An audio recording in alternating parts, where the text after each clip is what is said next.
Well, I think one way that I'm going to try to go through this Stalingrad Pocket 2 via video, especially this first time through, is just going through the sequence of play as I go through it. The first time, not every time, obviously. So I've read the series rules, of which are 6 or 7 pages, 5, 6 pages, very short. I mean, very basic. And then I've read also the game rules for the Stalingrad Pocket, which are 4 or 5 pages. So all very small, very easy. I mean, and the series rules are quite, nothing outstanding for normal wargaming stuff, right? Zones of control. These zones of controls are not sticky, though. They just slow you down. Cost you 2 extra to move through, and you can move out of them, no problem. So let's look at this sequence of play. So in the first turn, and this little 4-turn scenario won't have some stuff, but you do weather determination, and what you do, it's a very simple roll, and it's pretty dark, but you just roll 2 dice, and we're in turn 13. So I rolled 2 dice, and I got, I don't know what I got, but I got fog.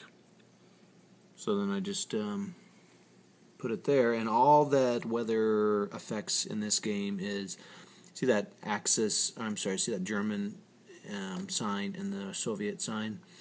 That's the modifier for the air power table. So in this case, fog made it so the Germans didn't get any bonus, and the Soviets got +1. And that, other than that, that's the only effect weather has, is on the air power roll. Oh, and it affects how the next roll goes. So let me look at that. How weather table, die roll modifier. So fog, there is no modifier. Okay, now let's talk about air.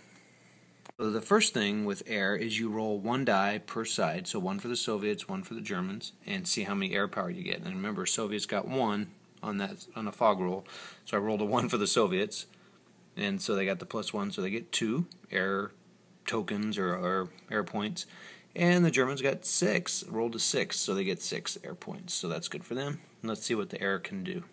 Well, air can be used as a barrage, so like the artillery, artillery has barrage points.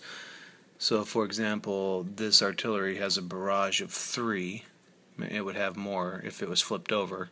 Now it's made for movement, so it has 3.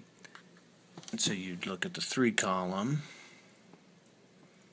and roll 2 dice, and you have to get 11 or 12. There are also shifts for if well, there's shifts if there's no one adjacent to it from your side. If you have a divisional unit next to it, you get plus times 2, so it'd be 6. So it'd bump you over here. Now, aircraft can have a barrage power of 5. So if you wanted to barrage with that, that'd bump you up to an 8. So that'd be cool. So you can either use it with artillery, you can use air with artillery, or you can use it by itself, and it would they barrage on a 5. You can use as many air as you want, so actually you can get up to the 10 pretty easily, increasing your odds here to make something happen. I don't think, no, I'm going to have to look this up.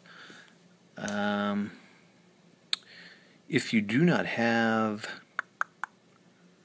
I'm going to have to see if that column shift there, if you have no one adjacent to it, affects air barrages as well. I assume it does. Or left one column if they're not open or in a minor village. The other thing that air does is shifts ground combat or overruns a little bit. Let's see what that does. Okay, so the air moves you a column. So if the Germans, well, it doesn't matter. If the attacker was using it and they were on the 2 to 3 to 1 column, and they were using 1 air to move it over there. If they're using 2 air, 3 air, 4 air, 5, and if it goes beyond that, then you lose it and you just go whatever the highest is. Now the defender can also use it. So the defender, if you were attacking on this column, the defender would move it over here. The defender assigns it first, and then the attacker. And let's say there's a difference. Let's say if it's 1 air to 1 air, then it zeroes out and it's nothing.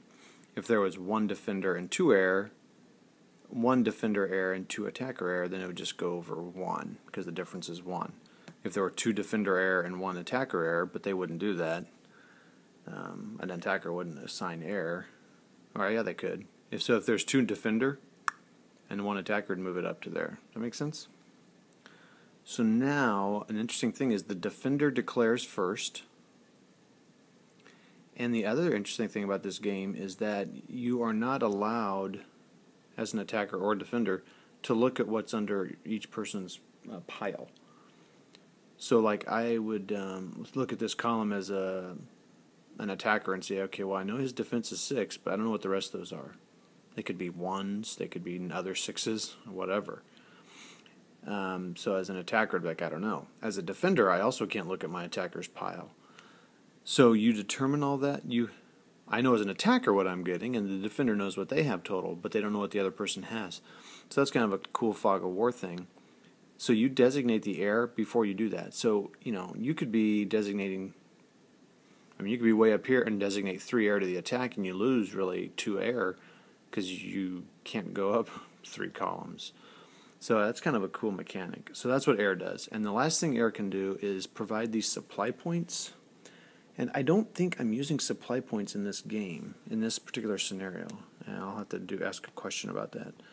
But you have these 2 air bases in some of the other scenarios that you use. And you can fly in these supply points with your air. So that's pretty cool. But I'm not clear. And so these supply points, you can trace the line of supply to these, and you can use it, and then you flip it over, and then it's gone. They really use this a lot, pardon me. They really use this a lot in OCS and some of the other more complicated systems. But I don't use any of these. I don't have these air bases in this scenario, and I read nothing. It says how many you're going to have at the beginning of the scenario. I have no indication how many points I get at the beginning of this scenario. So I'm assuming I get none. Anyway, that's that. So that's air. So we've shown you how to determine the weather. It only affects the air. We've shown you how to determine the air points. And air points affect the columns. They can barrage at 5 points each, and they can provide supply. I don't think I'm using supply in this scenario 4. Alright, that's weather and air. And now we'll go to the Soviet turn and the Soviet movement and reserve and something called the damn designation phase. So sorry if this was a kid watching. Anyway, bye.